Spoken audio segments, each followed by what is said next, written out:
ये दुर्भाग्य की बात है, श्रम के डूब के मर जाना चाहिए ओबीसी समाज के उन लोगों को जिन्होंने लले यादव को नहीं पढ़ा, पेरियार को नहीं पढ़ा, बिरसा मुंडा को नहीं पढ़ा, कि आप किसका विरोध कर रहे हो। अगर किसी को अहंकार है कि वो अपर कास्ट है तो जाकर पढ़ ले मनुस्मृति को कि ओबीसी वर्ग का व्यक्ति कहां सूत्र में खड़ा नजर आता है। उसका खाना नहीं खा रहे हो, बल्कि ये एहसास करा रहे हैं कि वो अछूत है। जब इन समाज के नेताओं को वोट की जरूरत पड़ती है तो कोई ये नहीं पूछता कि ये अछूत है या नहीं है। आज द्रौपदी मुर्मू देश की राष्ट्रपति बनी है, वहां जाकर कहें एक बार इस बात को। और इस सब घटनाओं का अगर कोई जिम्मेदार है तो वो ओबीसी समाज के वो नेता हैं जो अपने समाज में जागरूकता नहीं फैला रहे हैं। अनपढ़ लोग वहां बैठ गए हैं। अगर ये पढ़े लिखे लोग वहां बैठते तो अपने समाज में कैडर कैंप लगाते, जब पता लगता कि कौन हमारा है कौन दूसरा है। वो मूर्ख पिछड़े वो लोग हैं जिन्होंने इतिहास को नहीं पढ़ा, जिन्होंने अपना इतिहास मालूम नहीं है कि वो किस कम्युनिटी से आते हैं, वो किसको मना कर रहे हैं। अगर वे पढ़े लिखे होते तो उस महिला को गले लगा करके उसका साथ देते और ये कहते कि हम खाना इनके हाथ का खाएंगे। उत्तर प्रदेश की घटना आपको याद होगी, जब अखिलेश यादव जी का शासनकाल खत्म हुआ तो उनकी कुर्सी धुलाई गई। जब पूरे यादव समाज को एहसास हुआ कि यार हम शूद्र हैं और ये इन्होंने गलत किया। ये आए दिन ऐसी घटनाएं क्यों सामने आती है? ये सिर्फ मूर्खता और अज्ञानता का कारण है। और मैं बार बार कह रहा हूं कि आप लोग सरकार बना लोगे, आप विधायक मंत्री बन जाओगे, लेकिन ये जाति खाई जब तक नहीं पड़ सकती, जब तक आप अपने समाज में कैडर कैंप नहीं करेंगे, अपने समाज में जागरूकता अभियान नहीं चालू करेंगे। हम अपने भाई से लड़ रहे हैं। अरे SC ST OBC हम सब परिवार के लोग हैं, कोई बड़ा कोई छोटा है। ये जिम्मेदारी किसकी है? ये जिम्मेदारी समाज के उन नेताओं की है, उन पढ़े लिखे वर्गों की है जिन्होंने इतिहास पढ़ा है। वो बैठ करके जाएं, अपने लोगों में बात करें कि ये महापुरुष हमारे बाबा साहब ने, जहां तक जितने महापुरुषों को अपना गुरु माना, चाहे वो ज्योतिराव फूले हैं, नारायण गुरु जी है, छत्रपति साहू जी महाराज है, बिरसा मुंडा जी हैं, वो सब ओबीसी समाज से आते हैं। नहीं, अभी तक तो ब्राह्मण राजपूत ठाकुर करते थे विरोध, पिछले भी करने लगे इस चीज का, छुआछूत का। हाँ, तो उनके अंदर अहंकार आ गया ना।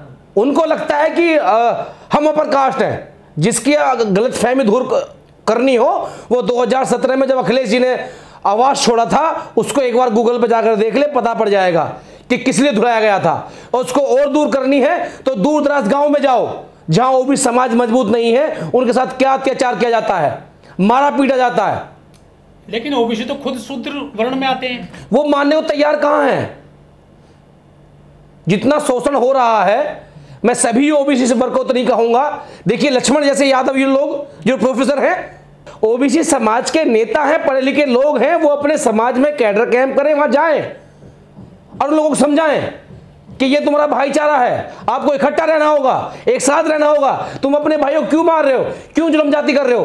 तुम तो उस दुश्मन का काम कर रहे हो जो सदियों से 5000 साल से सभी को गुलाम बनाकर रख रहा था। अगर अम्बेडकर जी ना आते, संविधान ना होता, तो ये जो ओबीसी समाज के कुछ लोग जो अपने आप को अपर समझते हैं, ये कहीं ना कहीं कोई किसी की भैंस चराता मिलता तो कोई किसी खेत में काम करता मिलता, जब इन्हें पता पड़ता कि तुम क्या हो। लेकिन कुछ नेता हैं जो ओबीसी मिशन चलाते हैं, बहुजन मिशन चलाते हैं 85%। वो मिशन गांव गांव कहां जा रहा है? जाना चाहिए तो लोगों को गुजरात में उस स्कूल के अंदर कि तुमने ये क्या किया। तुमने अपने एक बहन को, अपने परिवार के व्यक्ति को जो है खाना ना खाकर उसे अपमानित करने का काम किया। जब ये कहां मर जाते हैं लोग, जब बड़े बड़े नेता, प्रधानमंत्री, मुख्यमंत्री चुनाव के टाइम पे खाना खाने जाते हैं। तो ये सब जो है अज्ञानता का कारण है। और इन सबका जो मैं कहूंगा दुष्प्रमाण इसलिए हो रहा है क्योंकि जो ओबीसी समाज के नेता हैं या उनके जो बुद्धिजीव हैं, वो सिर्फ अपने तक सीमित रह गए हैं। एसी और गाड़ी तक वो गांव में नहीं जा रहे, ना लोगों को समझा रहे, ना कैडर दे रहे हैं। जब वो कैडर देना चालू कर देंगे तो समाज में जातिवाद की खाई कम होगी और भाईचारा कायम होगा, जो जिसकी नींव बाबा साहब यादव पेरियार साहब ने रखी थी। तो जब ऐसी घटनाएं सामने आती हैं तो आपको नहीं लगता सिर्फ तिरंगा फहराने से देश को सलाम नहीं किया जाता? जब देश के अंदर की आवाम आपस में भाईचारा दिल ना मिले, वो काम किन लोगों का है? जो छलावा देश के अंदर किया जा रहा है जातिवाद को लेकर के, उसको खत्म करना होगा तो आप और हम लोग करेंगे।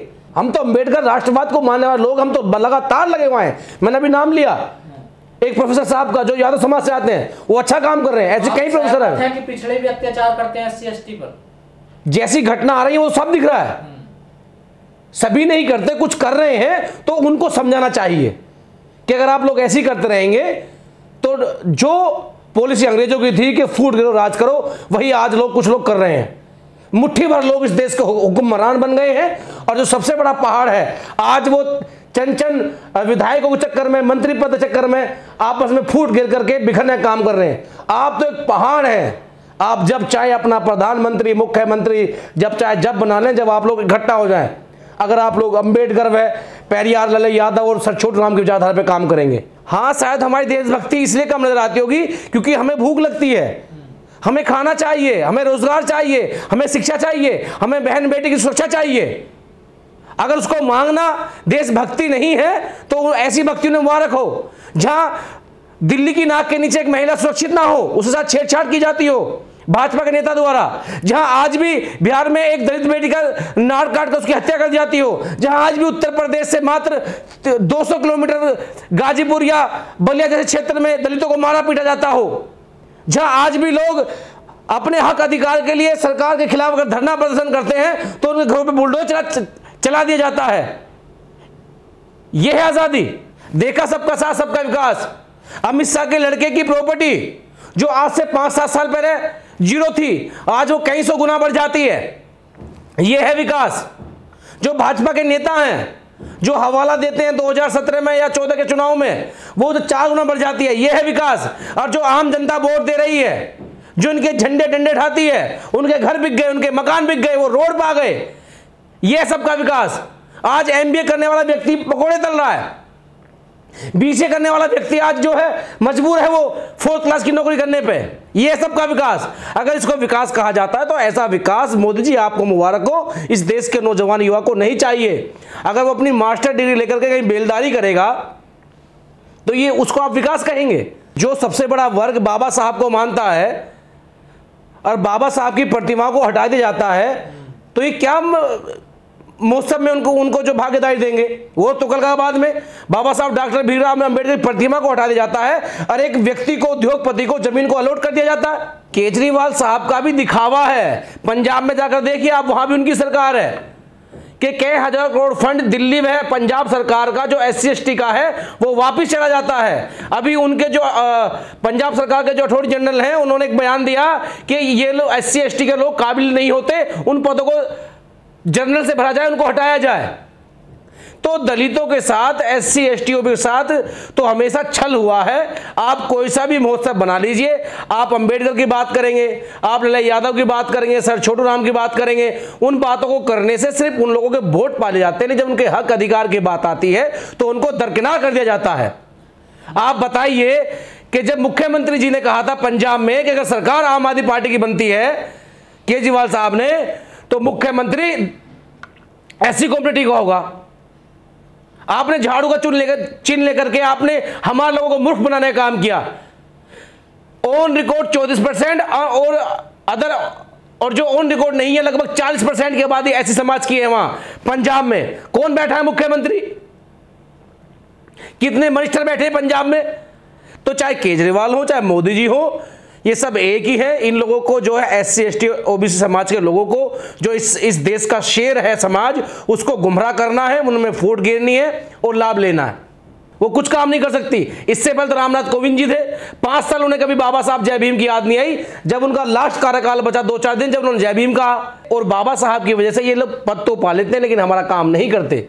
आज पूरे देश में SC/ST समाज के लोगों पर इतनी जुल्म जाती हो रही है, ना तो SC आयोग दौरा करता है और ना महिला आयोग दौरा करता है, तो क्या फायदा ऐसे पदों का? और बात रही राष्ट्रपति की, ऐसे बताइए रामनाथ कोविंद 5 साल ऐसे ही चले गए जो संविधान के द्वारा, बाबा साहब के द्वारा उन्हें मौका मिला, अन्य कहीं किसी भैंस को चराते फिरते।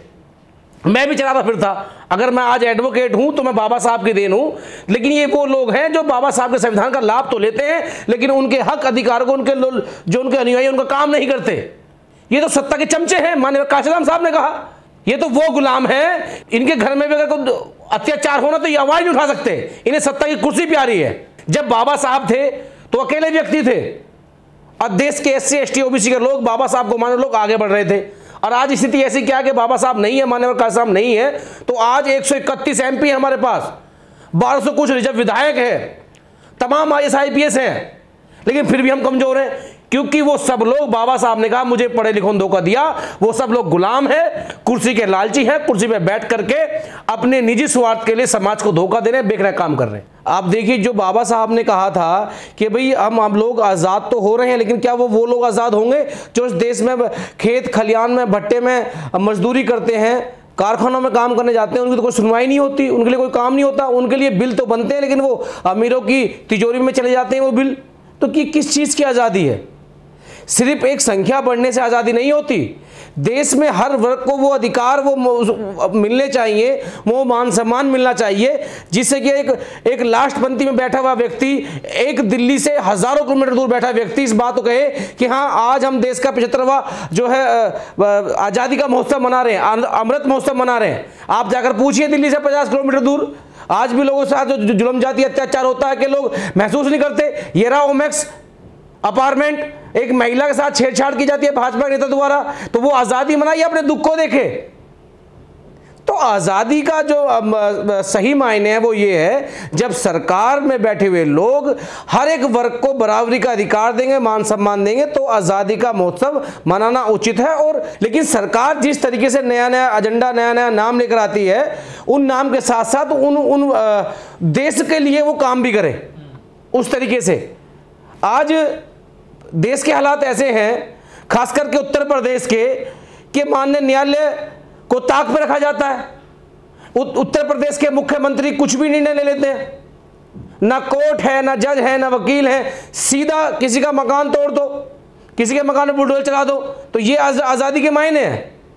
जिस आज़ादी को आप संवैधानिक रूप से मना रहे हैं और संविधान की ताकत मना रहे हैं, उस संविधान को पढ़ तो लो।